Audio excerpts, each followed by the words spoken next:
오늘 말씀의 제목을 성령의 충만, 성령의 열매라고 했습니다. 저는 고려신학대학원에서 목회 상담학을 가르치고 있습니다. 상담은 뭐 하는 걸까요? 한 사람을 만나서 어떤 어려움이 있으십니까? 물어보고 또 하나님께서 집사님을 당신을 얼마나 사랑하시는지 이야기해주면서 위로해주고 다시 일어날 힘을 얻게 하는 그것이 상담입니다. 제가 상담을 처음 시작하게 된 것은 제가 유학을 가기 전에 악령에 사로잡힌 한 여자아이를 만난 것이 큰 계기가 되었습니다. 중학교 2학년 여자아이였는데 저를 찾아오면서 제가 어떤 영혼과 30일을 같이 지내고 있습니다. 그 영혼이란 게 뭘까요? 악령이고 악마죠. 근데 이 아이는 그 영혼이 자기의 친구라고 생각을 하고 있었습니다. 저는 그 아이에게 예수 그리스도의 복음을 증거했습니다. 성탄절 우리가 기다리면서 예수님을 기다리고 있지만 하나님의 아들이신 예수님께서 이 땅에 오셔서 그 예수님이 우리가 마땅히 살아야 하는 완전한 순종의 삶을 사셨고 우리가 마땅히 죽어야 하는 죄인의 죽음을 대신 죽으셨고 우리가 앞으로 부활하게 될 영생의 부활의 첫 열매가 되셔서 우리도 앞으로 부활하게 될 것을 예수님처럼 증거하였습니다. 그 아이가 예수님을 영접했습니다. 여러분, 예수님을 영접하면 예수님 바로 우리 가운데 오십니다. 우리의 중심에 바로 찾아오십니다. 뭐 시간 차이 없습니다. 그런데 악령은 여전히 나가지 않고 있는 거죠. 제가 악령에게 물었습니다. 너 어디서 왔냐? 일본에서 왔대요. 근데 왜 일본에서 왔는데 일본말을 안 하냐? 너 거짓말이지. 일본에서 왔으면 와타시와 뭐 니폰진 데스 뭐 이래야 되잖아요, 그죠? 처음부터 거짓말을 하고 있는 거예요. 그렇지만 예수 그리스도께서 그 안에 오셨고 성령께서 그 아이 가운데 임재하시고 하나님의 능력이 그와 함께 하시고 하늘과 땅의 모든 권세를 지니신 예수께서 역사하시기 시작할 때 천천히 그러나 분명하게 악령은 쫓겨가고 하나님께서 그 아이를 찾으시고 그 영혼을 통치하시는 것을 볼 수가 있었습니다. 스카펙이라고 하는 유명한 정신과 의사가 있지요. 그 사람 하버드를 졸업한 유명한 의사였는데 애초에 이 사람은 불교 신자였습니다. 미국 사람인데도. 그런데 1980년 3월 달에 세례를 받습니다. 예수님을 믿고 하나님을 알게 되고 그리고 정신과 병원에서 귀신 들린 사람을 보게 되면서 이 귀신들과 악령들의 정신장애, 이 정서장애가 뭐냐 하면 자기애적 성격장애다라고 했습니다. 자기애적 성격장애가 뭐냐면 쉽게 말하면 왕자병, 공주병입니다. 왕자병은 내가 스치고만 지나가도 모든 여성들이 다 반한다 뭐 이런 이상한 병이고 공주병은 세상 모든 여성들한테 항상 내가 너무 미안하다, 내가 너무 예뻐서 이런 병이거든요. 혹시 여러분 가운데 그런 분은 안 계시죠? 그죠? 이거 마귀병입니다. 여러분 병 아닙니다. 제가 볼 때 마귀는 거기에다가 반사회적 성격장애를 가지고 사이코패스죠. 참수하고 정죄하고 조롱합니다. 여러분, 이 가운데서 뜨겁게 우리가 찬양을 하면서 하나님의 임재를 경험하지만 그러나 우리가 잠시 낙심하고 힘들어할 때 마귀는 즉각 찾아와서 네가 그래서 성령 충만하다고? 네가 그러면서 크리스찬이라고? 우리를 조롱합니다. 때로 우리가 낙심하고 힘이 없을 때는 그 자리에 주저앉아서 내가 정말 가치 있는 존재인가 이렇게 생각하지만 여러분 기억하십시오. 여러분 한 분 한 분의 가치는 여러분의 정서와 감정에 휘둘리지 않습니다. 여러분의 기분에 의하여 좌우되지 않습니다. 여러분의 참된 중요성은 여러분 한 사람을 위하여 하나님께서 얼마만큼의 대가를 지불하셨는가 하는 거예요. 여러분 한 분 한 분 위하여 우리를 위하여 이 땅에 오신 예수 그리스도의 생명의 값이 지불되었습니다. 그의 피값이 지불되었습니다. 여러분 세상 무엇과 바꿀 수 없습니다. 세상 어떤 것과 비교하지 마십시오. 하나님은 여러분을 사랑하시고 하나님이 주실 수 있는 최고의 선물을 여러분에게 주셨습니다. 그분이 바로 예수 그리스도이십니다. 그래서 마귀는 천국을 싫어합니다. 천국 가면 복종하거든요. 마귀는 복종을 굴종이라 생각합니다. 복종하는 것을 굴욕이라고 그렇게 여기면서 하나님을 예배하는 사람들을 경멸하죠. 오늘 오전에 제가 천안에서 내려오면서 열차 안에서 여러분의 예배 광경을 보고 있었습니다. 세계로에서 처음으로 성가대가 있는 걸 봤습니다. 찬양하시대요. 그것도 영어로 찬양하시대요. 무릎 꿇고 찬양했죠. 그 다음에 영어로 뭐라고 했습니까? Fall on your knees 했잖아요. 무릎 꿇고 무릎 위에 떨어져서 하나님을 경배하고 오시는 왕을 찬양하는, 그것을 우리는 영원토록 영광스럽게 천국에서 누리게 될 겁니다. 근데 마귀는 지옥에서 안에서 문을 걸어 잠그고 지도 나오지 않고 남도 못 나가게 하고 영원토록 거기에서 통치하면서 하나님을 복종하기를 거절하는 것이 마귀입니다. 이처럼 마귀는 강압적입니다. 강요합니다. 강제적입니다. 귀신 들린 아이 만나보니까 얘를 그냥 죽이려고 어쨌든 물에든 불에든 뭐 차에든 집어 던져서 죽게 만들고 육체도 망하게 하고 영혼도 영원토록 망하게 하는 것이 이 사탄의 역사인데요. 근데 예수 그리스도를 믿는 저와 여러분 속에는 하나님의 거룩하신 영이신 성령께서 우리 가운데 임하신 줄 믿습니다. 우리의 믿음의 공동체 가운데 성령께서 역사하시고 감동하시는 줄 믿습니다. 성령님은 강제하시는 분이 아니라 감동하시고, 강요하시는 분이 아니라 감화하셔서, 여러분 이 늦은 오후에 배고픈데 왜 아직 여기까지 계십니까? 성령께서 감화하셔서 자원하는 마음으로, 기쁜 마음으로 즐겁게 하나님을 예배하고 하나님을 높이게 하시는 거죠. 마귀는 우리를 잠식하고 흡수하려고 합니다. 우리 영혼을 삼켜서 영원히 우리 존재를 비존재로 만들려고 하죠. 하지만 성령께서는 우리 한 사람 한 사람을 지극히 존중하시고 가장 사랑하시고 우리에게 가장 좋은 것들을 주시기 위하여 지금도 우리 가운데에서 일하시는 분이십니다. 성령께서 하시는 가장 중요한 일 중에 하나가 로마서 8장 16절 말씀이죠. 성령이 친히 우리의 영과 더불어 우리가 하나님의 자녀인 것을 증언하시나니. 예수님을 믿는 저와 여러분은 하나님의 자녀 되심을 믿으십니까? 아멘. 누가 아멘하게 하십니까? 성령께서. 성령이 친히 우리의 영과 더불어, 우리 안에 영이 있죠. 이렇게 질문해 보죠. 여러분은 육체로서 영을 가지셨습니까? 아니면 영으로서 육체를 가지셨습니까? 성령은 우리를 가리켜서 생영이라고 합니다. 우리 영입니다. 영은 영원합니다. 그러나 우리의 육체는 잠깐 있다가 이 세상에서 떠났다가 그리고 나중에 마지막 나팔 소리에 우리의 몸이 그리스도와 같이 부활의 몸을 입게 될 겁니다. 그 중간에도 우리의 영은 죽지 않습니다. 성령께서 우리 가운데 일하실 때 우리의 영과 더불어 우리가 하나님의 자녀인 것을 증언하시나니. 악령은 그 사람의 인격을 없애려고 합니다. 비키라고 합니다. 내가 소리 낼 거야. 이상한 소리를 내고 괴상한 역할들을 합니다. 하지만 성령은 우리를 가장 우리 되게 합니다. 인간을 가장 인간 되게 합니다. 인간을 하나님이 지으신 원래의 아름다운 형상으로 만들어 가시는 분이 우리 성령님이십니다. 그 성령께서 하시는 중요한 일은 우리로 하여금 예수님을 믿게 만드는 거죠. 그래서 로마서 5장 1절에서 그러므로 우리가 믿음으로 의롭다 하심을 받았으니. 무엇을 믿음으로? 예수 그리스도를 믿음으로.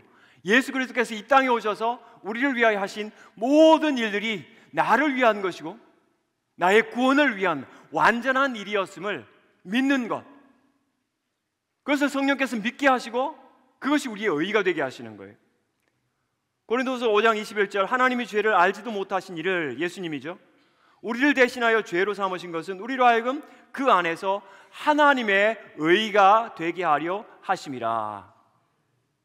예수님을 믿으면 하나님께서 우리의 죄를 보시는 것이 아니라 눈을 가리시고 우리가 믿는 예수님을 보시면서 너는 의롭다고 인정을 하시는데 얼마만큼 의롭냐? 너는 내 아들 예수만큼 의롭다 인정하시는 거예요. 하나님의 의가 되게 하려 하십니다. 하나님이 인정하시는 의가 되는 거예요.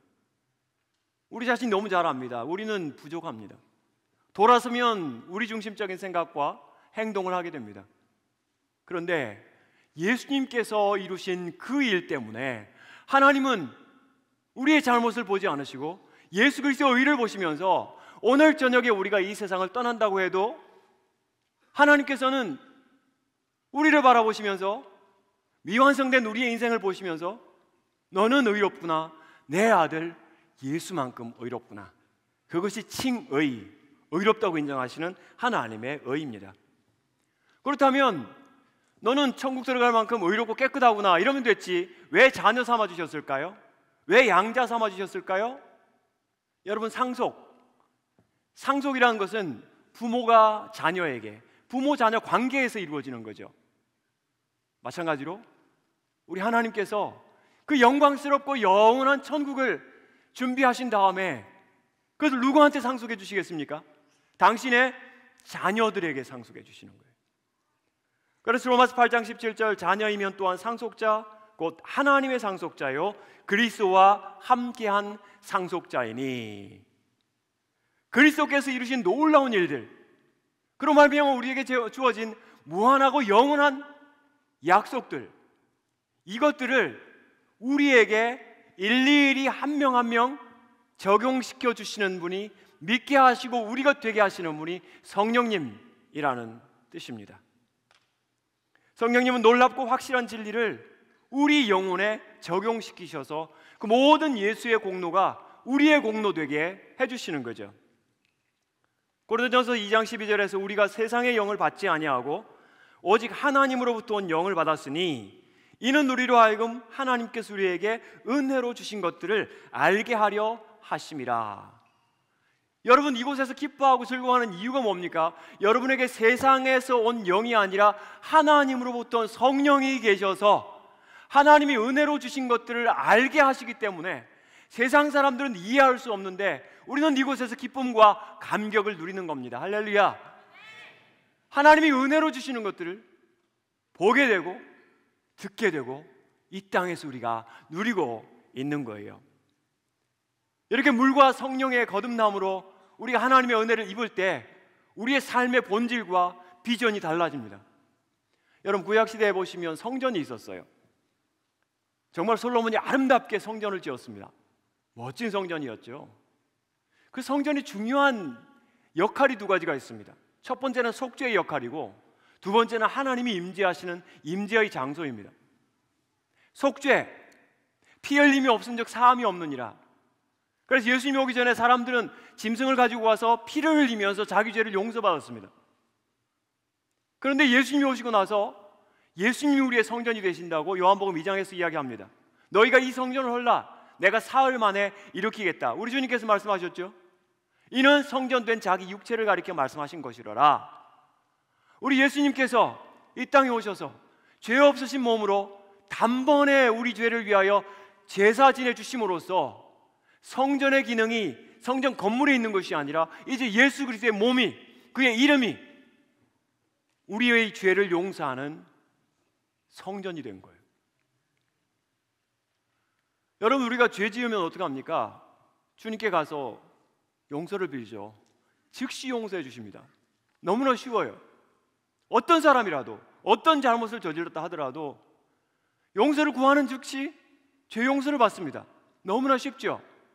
하지만 이것이 하나님 편에서는 어마어마한 대가를 지불한 결과입니다. 그래서 로이드 존스 목사님이 이야기하기를 우리가 죄 용서받는 것은 너무나 쉽지만 하나님은 용서를 말씀으로 창조하지 않으셨다. 빛이 있으라 하며 빛이 있었고가 아니고, 그죠? 그것은 천지를 창조하신 원리지만 용서야 있으라 이렇게 하지 않으신 거예요. 그 대신 당신의 사랑하는 하나밖에 없는 가장 소중한, 가장 사랑하시는 아들을 주심으로, 그 아들이 우리 죄 대신하여 죽게 하심으로 우리의 죄가 용서받게 된 거예요. 그래서 그 예수님이 우리의 성전 되시는 거예요. 두 번째 성전은 우리의 몸이 성전입니다. 고린도서 6장 19절 너희 몸은 너희가 하나님께로부터 받은 바 너희 가운데 계신 성령의 전인 줄을 알지 못하느냐. 여러분의 몸을 어떻게 생각하시든지 여러분의 몸은 성령께서 거주하시는 성전이십니다. 믿으십니까? 성령께서 거주하시고 감동하시고 변화시키시고 동행하시기를 기뻐하시는 거룩한 성전이에요. 여러분의 연세가 어떻든 신분이 뭐든 직업이 어떤 것이든 상관없이 여러분이 예수님을 믿는다면 성령께서 성전 삼으시고 여러분과 함께 계시기 때문에 우리가 함께 있는 이 시간이 너무나 귀하고 뜨거운 은혜의 시간이지만 여러분이 어디에 가서 혼자 무엇을 하시든지 여러분이 성령님을 기억하고 성령님 구하기만 하면 성령님은 여러분 가운데 감동하시며 역사하시고 변화시키십니다. 하나님의 여기신 성령님, 여러분 여러분의 몸은 모바일 성전입니다. 어딜 가나 터집니다. 어딜 가나 하나님을 만날 수 있고 하나님의 임재를 체험할 수 있습니다. 옛날에는 구약 성전 그 제한된 장소에서 제한된 사람들만 하나님을 만났지만 이제는 우리 어디서나 하나님의 은혜를 체험할 수 있고 하나님의 능력을 힘입을 수 있는 거죠. 이와 같이 성령께서 역사하실 때 종교개혁자들은 이런 성령님이 예수 그리스도의 놀라우신 은혜와 공로를 우리와 꽁꽁 하나 묶어서 하나 되게 하시는 거룩한 띠가 되신다. 허리띠가 있으면 옷과 몸이 하나가 되지 않습니까? 마찬가지로 성령께서 우리의 띠가 되셔서 여러분 이 세상 떠나실 때 절대 혼자 아닙니다. 예수 그리스도가 함께 하십니다. 성령께서 여러분을 꽁꽁 묶어서 절대 여러분 혼자 아닙니다. 두려워하지 마십시오. 예수 그리스도를 믿고 성령이 우리 가운데 함께 계실 때 여러분 이 세상에서 마지막 쉬는 숨이 천국에서 처음 시작하는 호흡이 될 것이고 이 세상에서 마지막 눈을 감는 그 감겨진 시선이 천국에서 첫 눈을 뜨게 되는 영생의 시선이 될 줄 믿습니다. 성령께서 계시기 때문에 예수 그리스도의 모든 공로가 오늘 우리 가운데 임하게 될 것이고 그렇다면 오늘 우리는 정말 비둘기처럼 온유하게 우리 가운데 계셔서 때로는 우리가 잊어버리기도 하고 때로는 성령을 소멸시킬 만큼 내 중심으로 살아가는 우리들이 잠깐이라도 멈춰서서 성령님 내 가운데 충만하게 임하여 주옵소서. 만약 여러분이 사모한다면 성령님 즉시 역사하십니다. 즉시 우리 가운데 찾아오십니다. 여러분 성령님 사모하십시오. 목마른 사슴이 시냇물 찾아 갈급함같이 성령님 간절히 사모하는 여러분 되시기를 바랍니다. 팅컬러 목사님이 우리의 영적인 중산층 의식을 회개해야 된다고 이야기했어요. 중산층은 뭡니까? 먹고 살만한 거죠. 물론 여러분 열심히 일하셔서 좋은 소득 가지고 편안한 삶을 살기를 바랍니다만은 영적으로는 그게 아니에요. 하나님 앞에 나와서 기도하면서 하나님 아버지 이거 정말 필요합니다. 근데 안 주셔도 괜찮습니다. 제가 다른 계획이 있거든요. 플랜 B가 있거든요. 이거 아니죠. 심령이 가난한 자, 목마른 사슴이 시냇물을 찾아서 갈급함같이 나에게 성령님 없으면 안 됩니다. 성령님 충만하지 않으면 안 됩니다. 내 가운데 충만하게 역사하여 주시옵소서. 때마다 시마다 나에게 분별력과 지혜가 필요합니다. 성령님 지혜를 더하여 주십시오. 사랑하는 자녀들 공부하고 있습니다. 주께서 성령으로 충만하게 임하여 주시옵소서. 우리 아이들 성령 충만하면 신대원 갈 것 같은데요. 아멘. 오세요. 우리 주님께서 역사하실 것이고 평생 영광스럽게 사용하실 겁니다. 할렐루야. 이 성령의 충만함을 요한복음에서 특별히 세 가지 중요한 메타포를 씁니다. 은유법을 사용하는데 물처럼, 숨처럼, 바람처럼. 요한복음 7장에 보면 예수님께서 먼저 물처럼 말씀하십니다. 명절 끝날고 큰 날에 예수께서 서서 외쳐 이르시되 누구든지 목마르거든 내게로 와서 마시라. 나를 믿는 자는 성경의 이름과 같이 그 배에서 생수의 강이 흘러나리라. 이는 그를 믿는 자들이 받을 성령을 가리켜 말씀하신 것이라. 누구든지 목마르거든. 이 초막절은 물의 절기거든요. 그래서 광야의 목마른 시기를 기억하면서 제사장들과 백성들이 줄을 서서 실로암에 가서 물을 기르다가 제단에 있는 여러 제단에 물을 뿌리면서 일주일을 지내는 것이 바로 이 초막절인데, 그 초막절에 예수님께서 누구든지 목마르거든 내게로 와서 마시라. 그 배에서 생수의 강이, 생수의 낙동강이 흘러날 것이다. 성령님을 물처럼 마시라고 이야기하고 계십니다. 여러분, 지옥이 어떤 곳입니까? 지옥은 목마름의 고통 가운데에서 한 방울의 물의 은총이 거절당하는 곳입니다. 목이 타서 말라 죽겠는데 물 한 방울을 주는 사람이 없는 곳이 지옥이에요.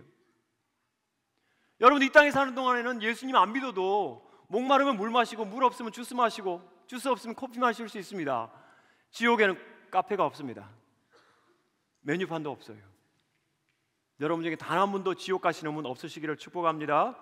그렇지만 우리가 사모하는 천국은 수정 같은 맑은 생명수의 강이 흐르는 곳이고, 그 강 사이로 잎사귀가 열리는 생명나무 열매가 맺고, 그 잎사귀들이 만국을 치료한다고 이야기하였습니다. 이 땅에서 여러분 성령의 충만함을 받는 것은 천국을 미리 맛보는 겁니다. 그 성령을 조금 마시지 마시고 생수의 강이 그 배에서 흘러나오는 정말 넘치고 풍성한 성령의 은혜를 이 땅에서 맛봄으로써 여러분 천국을 체험하는 세계로의 성도들 되시기를 축복합니다. 두 번째는 숨처럼 호흡해야 할 성령님. 요한복음 20장에서 예수께서도 이르시되 너희에게 평강이 있을지어다. 아버지께서 나를 보내신 것 같이 나도 너희를 보내노라. 이 말씀을 하시고 그들을 향하사 숨을 내쉬며 이르시되 성령을 받으라.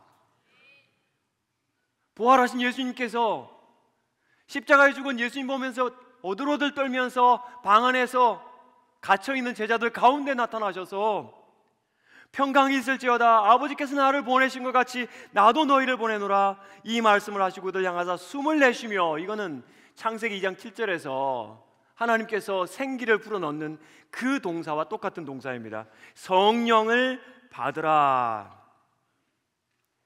마시는 물의 성령님이 있다면 여기서는 호흡해야 될 성령님, 거듭난 우리의 영혼의 산소는 성령님입니다. 여러분 지금 자기도 모르게 숨 쉬고 계시죠? 살아야 되니까, 살아있으니까. 물론 루터가 여러분이 숨 쉬고 있기만 해도 하나님께 영광이 된다고 했어요. 숨 오랫동안 잘 쉬세요.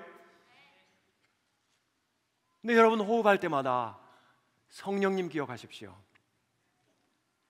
아버지께서 나를 보내신 것처럼 나도 너희를 보내노니. 여러분 내일부터 우리 세상 돌아가시잖아요. 학교로, 집으로, 직장으로. 혼자 가지 마십시오. 성령을 받으라. 성령과 동행하십시오. 성령을 호흡하십시오. 우리에게는 새로운 산소가 필요합니다. 성령님입니다. 세 번째는 바람처럼. 요한복음 3장 8절에서 바람이 이모이로 불면 내가 그 소리는 들어도 어디로 와서 어디로 가는지 알지 못하나니 성령으로 난 사람도 다 그러하니라. 사도행전 2장에서 호련히 하늘로부터 급하고 강한 바람 같은 소리가 있어 그들이 앉은 온 집에 가득하며 그들이 다 성령의 충만함을 받고 성령이 말하게 하심을 따라 다른 언어들로 말하기를 시작하니라. 성령 보이지 않습니다. 그러나 존재합니다. 바람이 존재하는 것처럼, 바람이 부는 것처럼, 바람이 불고 지나가면 반드시 흔적이 남는 것처럼 성령께서 위로부터 오셔서 우리 가운데 역사하실 때 우리 세계로 교회가 변화되어지고 한국이 변화될 줄 믿습니다. 세계가 변화될 줄 믿습니다. 성령은 살아계신 능력이십니다. 성령께서 역사하셔야 됩니다. 우리 안에서 그런 능력이 없습니다. 위로부터 오시는 그 능력으로 말미암아 우리가 새로워지고 교회가 새로워지고 한국이 새로워질 수 있습니다. 그래서 존 스토드 목사님은 술 취하지 말라 이는 방탕한 것이니 오직 성령으로 충만함을 받으라 말씀하시면서 첫 번째, 이거는 명령형이다. 선택이 아니라 의무다. 두 번째, 복수형이다. 어떤 사람은 성령 받는 것이 아니라 세계로 교회 모든 사람들이 성령 받아야 한다. 수동태, 이것은 성령께 맡긴다면 성령께서 우리를 채우실 것이다. 현재형, 옛날에 나는 은혜 많이 받았는데 이거 아닙니다. 지금 현재 성령의 충만을 사모하시고 받으시는 여러분들 되시기를 바랍니다. 이게 성령의 충만이라면 성령의 충만은 우리 삶의 원재료가 됩니다. 우리 삶의 동력이 됩니다. 그리고 믿음의 비밀이 됩니다. 성령께서 우리 각자에게 믿음의 비밀을 주셔서 정말 감추어지고 다 드러나지 않지만 많은 은사들과 확실한 증거들을 우리에게 보여주셨으면 좋겠습니다. 그 은사들이 우리 가운데 충만하고 성령의 충만함이 우리 가운데 있을 때 그때부터 우리에게 열매가 맺히기 시작합니다. 여러분, 햇빛과 물과 공기가 모이면 나무가 그것을 흡수해서, 어떤 학자가 그런 이야기 하시더라고요. 식물만큼 햇빛을 가장 최대한 활용해서 자신의 아름다운 열매를 맺는 그런 존재는 세상에 없다. 오늘 우리도 물처럼 숨처럼 바람처럼 역사하시는 그 성령께서 우리 각자에게 충만하게 역사하실 때 우리 삶에 아름다운 열매를 맺어야 되는데, 9가지 열매 중에서 4가지 열매만 생각을 하겠습니다. 갈라디아서 5장 22절 23절 같이 한번 통성으로 암송할 수 있죠, 그죠? 시작. 오직 성령의 열매는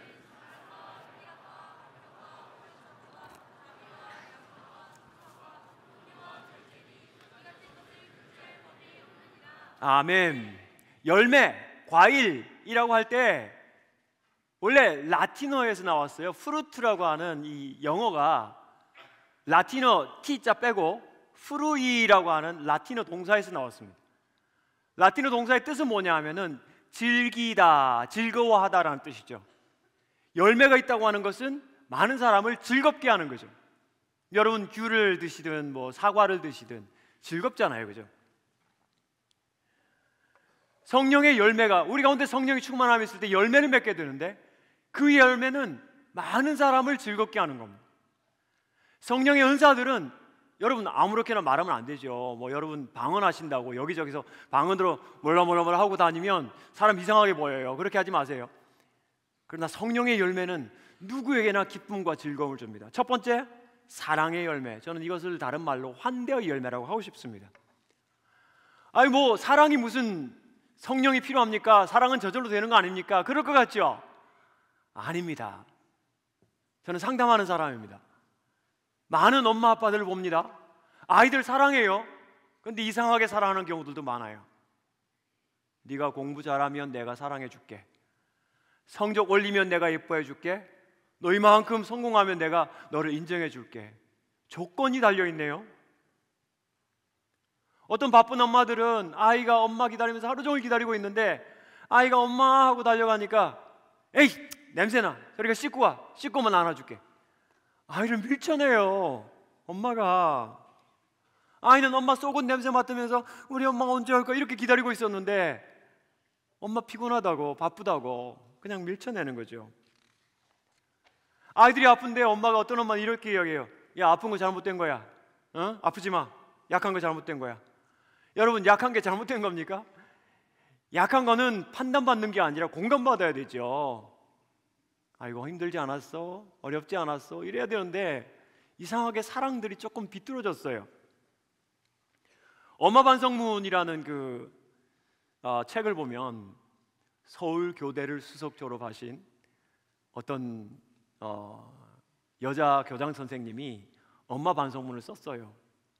자기에게 아이들 2이가 있었는데 그 2 아이들이 고등학교 3학년 때, 고등학교 2학년 때 이제 좋은 대학 보내보자고 으쌰으쌰하는 그때 완전히 그냥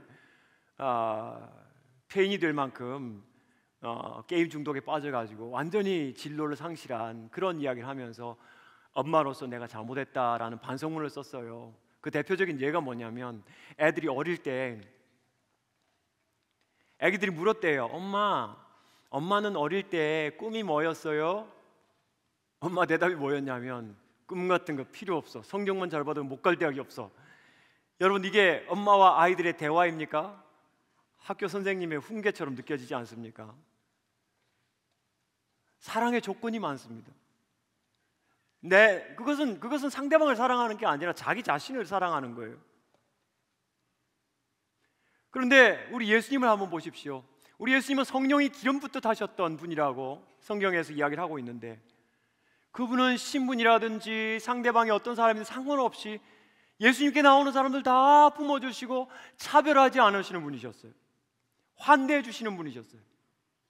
사마리아 여인에게 가서 네 남편을 불러와라. 여자가 깜짝 놀랐습니다. 아니 전 남편이 없습니다. 그래, 그 말이 참 맞다. 너한테 남편 5이 있었지만 지금 있는 자는 너의 남편이 아니 네 말이 참되도다. 끄덕끄덕 하시고, 예수님께서 다 질병 고쳐주시고 네 믿음이 너를 구원하였다. 작은 믿음을 크게 봐주시면서 너의 믿음이 너를 구원하였다. 성령이 충만하신 예수님께서 사람을 보실 때마다 사랑과 긍휼의 마음으로 바라보셨다면 오늘 우리도 성령에 충만하면 예수님과 같은 눈과 사랑의 마음을 갖게 될 줄 믿습니다. 여러분 힘으로 사랑할 수 없을 때 성령의 도우심을 구하십시오. 성령께서 역사하시면 여러분 사랑하실 수 있습니다. 하나님 아버지께서 그 아들 이 땅에 보내놓으시고 우리 성탄절을 통해서 그분의 오심을 찬양합니다. 근데 그 아들 이 땅에 보내시고 너무나 사랑스러우신 거예요. 하늘로부터 소리가 있어 말씀하시되 이는 내 사랑하는 아들이요 내 기뻐하는 자라. 이걸 문장을 몇 개 쪼개보니까 This is my son, you are my son. 너는 나의 아들이야. I love you. 난 너를 너무 사랑해. I am pleased with you. 난 네가 너무 좋아. 이게 하나님의 사랑의 고백이었어요. 오늘 우리도 사랑할 때 우리 힘으로 사랑하려고 하면 아이고 저 사람은 이래서 좋아, 이런 점이 있으니까 참만 내 마음에 들어, 이 정도 사랑이 우리의 사랑의 전부입니다. 하나님이 우리를 사랑하신 거 한번 보세요. 하나님이 우리를 사랑하신 것은 C.S. 루이스에 따르면 하나님께는 부족한 것이 없다. 하나님의 사랑은 대상 안에 있는 좋은 점 때문에 발생하지 않는다. 오히려 그 대상이 가진 모든 좋은 것들을 발생하게 하시고 그것이 사랑스러움이 되게 하신다. 저도 알고 여러분도 압니다. 우리 속에 예쁜 것이 없어요. 깨끗한 게 없어요. 그런데 하나님은 우리 안에 아름다움을 만들어 놓으시고 사랑해야 될 이유 만들어 놓으시고 우리를 사랑하시는 거예요. 예쁘고 사랑할 거리가 많아서가 아니라 사랑할 이유를 만들어 놓으시고 예수님 보내놓으시고 성령님 보내놓으시고 우리를 한없이 사랑하신다면 성령 충만하여 우리도 사랑할 이유가 없는 사람에게 사랑할 이유를 만들어서 사랑의 열매를 맺는 여러분들 되시기를 축복합니다. 두 번째, 희락의 열매입니다. 희락은 기쁨이죠. 여러분 언제 기쁘십니까? 근데 사도 바울은 항상 기뻐하라, 주 안에서 항상 기뻐하라고 이야기합니다. 이게 가능이나 할까요? 여러분 지금 무슨 일 때문에 굉장히 기분이 상해 있습니다. 누가 옆에서 그래도 기뻐해야지 이러면 기분이 좋아요, 나빠요? 기분 나빠요. 왜냐하면 기분이라고 하는 것은 그렇게 쉽게 바뀌지가 않거든요.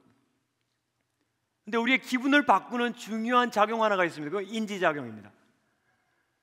어떤 일을 겪어도 우리의 인지 속에 나는 누구 밭에 있는 보아를 만났는데 그 그냥 가지고 오면 도둑질하는 거잖아요. 덮어놓고 달려가서 집 팔고 차 팔고 냉장고 팔아가지고 그 밭을 샀어요. 그때 여러분의 마음이 어떨 것 같아요? 어마어마하게 기쁘겠죠. 오늘 우리에게 예수로 말미암아 우리가 상상할 수 없는, 여러분이 생각할 수 없는 영원한 영생의 선물을 우리가 가지고 영원한 보화를 우리가 받았다고 생각을 할 때, 여러분 비록 이 세상에 때로 힘들고 어렵고 슬픈 일이 있지만 그 영생의 소망을 기억할 때 우리는 이 땅에서 항상 기뻐하는 일을 조금은 실행할 수가 있게 됩니다. 성령님은 기억하게 하시는 분이세요. 생각나게 하시는 분이세요. 하나님께서 여러분을 사랑하시기 때문에 여러분 문제 없는 것이 기쁨의 조건이 아닙니다. 하나님이 우리와 함께 계신 것이 기쁨의 조건입니다.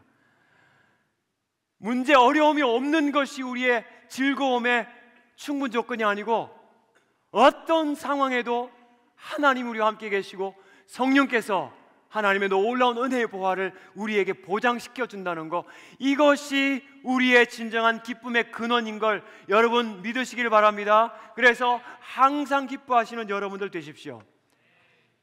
우울하신 분들 보면 자기를 안 이뻐해요. 자기가 너무나 소중한데 자기 자신은 이것이 이 땅에 존재하는 이유를 모르고 이것이 숨쉬고 있는 것을 견딜 수 없어서 자꾸 이상한 행동을, 무시무시한 행동을 시도를 합니다. 여러분 그러나 기억하십시오. 어떤 경우에라도 어떤 병이 들어도 여러분의 존재는 하나님 앞에서 너무나 소중하고 가장 아름다운 존재라는 것을 여러분 꼭 기억하십시오. 이 세상에 무엇과도 바꿀 수 없는 것이 여러분 한 분 한 분의 영혼의 가치입니다. 어떤 사람은 이 세상에서 내가 명상하면서 나 자신을 다 비워버려야 그것이 선하고 좋은 것이다. 여러분 비우지 마세요. 비우면 마귀가 찾아와요. 여러분 요즘 애기 보기가 쉽지 않죠. 우리 세계로 교회는 애기가 많을 것 같은데 제가 다니는 교회도 애기들이 많아요. 근데 그 애기 목욕시킬 때 진짜 조심해서 목욕시키잖아요. 그죠? 깨끗하게 조심해서 눈에 코에 입에 귀에 물 안 들어가게 조심조심 애기 씻은 다음에 여러분 물 버리세요? 애기 버리세요? 이렇게 뻔한 이야기를.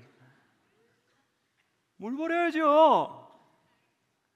예수 그리스도의 그 보배로운 피로 여러분을 맑게 씻기셔서 이건 나의 자녀, 나의 아들, 나의 딸, 하나님께서 귀여워하시고 예뻐하시고 사랑하시는데 나는 내가 쓸모없다고 생각해. 이거는 하나님 주시는 생각이 아니죠. 성령이 주시는 생각이 아니죠. 하지만 성령께서 역사하셔서 열매를 맺을 때는 정말 여러분 존재가 하나님 앞에서 얼마나 소중한지 이기적이지 않은 자신의 존재에 대한 귀중함을 얻게 될 줄 믿습니다. 그것이 우리 마음의 기쁨입니다. 세 번째는 오래 참음입니다. 성령께서 역사하시면 오래 참을 수 있어요. 우리 힘으로 오래 참는 것은 참 짧아요. 성령께서 역사하시면 오래 참을 수 있어요. 어떤 여집사님을 상담하는데 집사님이 이렇게 이야기했어요. 저하고 남편 사이에는 아무것도 없습니다. 그냥 참고 삽니다. 그래서 제가 생각하니까 이거 안 됐어요. 왜냐하면 그 남편분이 얼마나 완고한 분인 줄 제가 잘 알기 때문에. 근데 한편으로는 이 말씀이 생각났어요. 사랑은 오래 참고. 집사님 지금 참고 산다고 그랬죠? 이거 진짜 사랑이잖아요. 참고 사시는 분 손 들어보세요. 아우, 바로 손 드셨어요. 감사합니다. 저렇게 정직하게. 진짜 사랑입니다. 그게 내 인생에 다가온 모든 어려움들을 최대한 견디는 거, 이거 진짜 사랑이에요. 우리 힘으로 안 되니까 성령의 도우심을 구하는 거예요. 성령께서 역사하시면 진짜 오래 참는 사랑 실현하게 될 줄 믿습니다. 그리고 한 가지 기억하십시오. 결혼하신 분들요, 결혼한 이후에 발견하는 배우자의 모든 단점은 발견하는 사람이 책임진다. 결혼했잖아요, 그죠? 하나님께서 맺어주셨잖아요. 책임지십시오. 우리 힘으로 안 됩니다. 그래서 성령의 도우심이 필요합니다. 마지막, 절제. 저도 지금 절제하겠습니다. 절제는 멈추는 겁니다. 멈추는 것. 인류가 왜 망했습니까? 하와가 선악과를 보니 먹음직도 하고 보암직도 하고 지혜롭고 할 만큼 탐스럽기도 한 나무인지라 그 여자가 그 열매를 따먹고 남편한테도 주어서 결국은 인류가 이런 큰 고통을 겪게 되었습니다. 때로 우리에게 열정과 많은 감정이 있지만 대개는 이것이 자기중심적으로 경도되는 경우가 많습니다. 성령의 도우심이 필요합니다. 그래서 멈추어 서야 하는 거죠. 그것이 절제입니다. 갈라디아서 5장의 말씀 보면 바로 앞에서 육체의 일들에 대해서 절제할 것을 명령합니다. 육체의 일은 현저하니 음행과 더러운 것과 호색과 우상숭배와 주술과 원수 맺는 것과 분쟁과 시기와 분냄과 당짓는 것, 분열, 이단, 투기, 술 취함, 방탕함, 모든 것들 절제, 멈춰야 된다. 그러나 우리 힘으로 안 됩니다. 여러분 도박하는 사람들 한번 보십시오. 집안이 망해도 도박합니다. 많은만 생겨도 도박하러 갑니다. 아내가 지금 아파서 치료비를 가지고 있는데 그거 가지고 도박하러 갑니다. 아이들 등록금 내는데 그거 들고 도박하러 갑니다. 그래서 이 단도박 모임이 있거든요. 도박을 멈추는 모임. 거기서 대장이 되려면 적어도 빚이 한 60억은 돼야 대장 될 수 있다고 합니다. 그만큼 이 중독이 무섭습니다. 사람 힘으로 안 되죠. 성령께서 역사하셔야 됩니다. 하나님의 사랑을 깨달을 때만 이 도박은 멈출 수가 있고 중독을 멈출 수가 있는 거죠. 마귀도 에덴 동산처럼 예수님을 시험했지 않습니까? 나한테 절만 해라. 십자가 지지 않고 내가 모든 세상에 영광을 주겠다. 예수님 뭐라고 하셨습니까? 즉시 물리치셨습니다. 사탄아 물러가라. 사람들을 5,000명이나 먹였을 때 사람들은 예수님을 왕으로 삼고자 했습니다. 우리의 왕이 되어주십시오. 당신이 우리의 솔루션이고 우리의 미래입니다. 예수께서 그들이 와서 자기를 억지로 붙들어 임금으로 삼으려는 줄 아시고 다시 혼자 산으로 가시니라. 저는 이분이 진짜 우리의 구주라고 생각합니다. 어떻게 그러실 수가 있었을까? 최고의 고점에서 혼자 산으로 가셔서 거기서 하나님을 대면하고 자신이 되어져야 될 십자가의 길을 가신 이분이 성령 충만하셨던 나사렛 예수, 우리의 구주이십니다. 이런 절제는 우리 삶에서도 나타나야 되죠. 저는 우울증을 강의할 때 이런 이야기를 자주 합니다. 아내의 잔소리는 생명의 호흡이다. 그래서 만약 지나간 한 주간 동안 아내로부터 잔소리를 들으신 남편 여러분 혹시 손 들어보실 거예요? 예, 계시네요. 감사합니다. 이렇게 정직하게. 세계로교회는 참 훈련이 잘 된 것 같습니다. 손을 잘 들어. 오늘 혹시 감사헌금도 하셨습니까? 예, 감사헌금 하셔야죠, 그죠? 예. 여러분, 아내가 잔소리하는 것은 생명의 호흡이다. 왜냐하면 건강하니까 잔소리를 하시는 거예요. 왜냐하면 하나님께서 우리에게 일용할 언어들을 주셨는데 남자들한테는 17,000마디, 잘 기억하세요? 여성들한테는 25,000마디를 주셨대요. 누가 말씀을 많이 하셔요? 아내분들이 많이 하시죠. 많이 하셔야 건강하신 거죠. 만약 아내가 말을 안 한다, 그건 무서운 때거든요. 그 우울증 오면 큰일 나거든요. 제가 한 번은 식당에 갔는데 연세 드신 어머니들이 많이 계셨어요. 그 모임의 특징이 뭐냐면 듣는 분이 한 분도 안 계셨어요. 전부 말씀하신다. 조금 이따 조용해지셨는데 보니까 냉면이 나왔더라고요. 냉면 드신다고. 우리 세계로교회도 나오면 이야기꽃이 활짝 피기를 바랍니다. 특별히 아프신 분들이 많은 이야기를 할 수 있다면 건강하신 분들은 많이 경청해 주십시오. 그래서 열심히 우리가 그저 말을 하고 서로 하나님 안에서 교제를 나누되, 특별히 우리 아내 여러분, 지나친 잔소리는 아이들과 남편을 우울하게 합니다. 그래서 지나친 아내의 잔소리는 남편과 아이들의 우울증의 예견 인자가 된다. 이런 논문을 제가 본 적이 있어요. 어떻게 해야 될까요? 25,000마디가 딱 끝날 때 멈추셔야 합니다. 어떤 권사님이 그러시더라고요. 성령님께서 그만하면 됐다 하신대요. 그럼 딱 멈추신대요. 성령의 마지막 열매 뭐라고요? 절제의 열매. 저도 절제하겠습니다. 이제 마치겠습니다. 하나님 말씀 마무리하면서 2000년 전에 십자가 위에 달리셨던 우리 예수님, 우리 위하여 오셨죠. 성령님은 우리 각자에게 오셨습니다. 우리 위에 오셔서 십자가 위에서 예수님께서 내가 목마르다 하셨거든요. 물론 피와 물이 다 흘렀기 때문에 예수님 목마르셨습니다. 하지만 어떤 주석가는 이야기하기를 이때에 성령께서 예수를 떠나셨다. 아기 때 잉태될 때부터 성령으로 잉태하셨던 그 성령님, 십자가 앞에서 고민하고 고민하실 때 그에게 힘을 주셨던 그 성령님이 십자가 위에서 떠나셨어요. 예수님이 지옥을 경험하셨어요. 그 이유가 뭘까요? 고린도서 8장 9절, 우리 주 예수 그리스도의 은혜를 너희가 알고냐 부요하신 이로서 너희를 위하여 가난하게 되시면 그의 가난으로 말미암아 너희를 부요하게 하려 하심이라. 성령이 그를 떠나시고 가난해지심으로 우리에게 성령 주시기 위하여, 우리에게 성령 부어주시기 위하여 예수님은 가난한 자가 되셨습니다. 이 땅에 오신 예수님의 소원, 우리 각자에게 성령의 충만함과 성령의 열매가 맺는 겁니다. 이 아름다운 성탄의 계절에 성령의 충만함과 성령의 열매를 풍성하게 맺는 우리 세계로교회 모든 성도들 되시기를 주의 이름으로 축복합니다.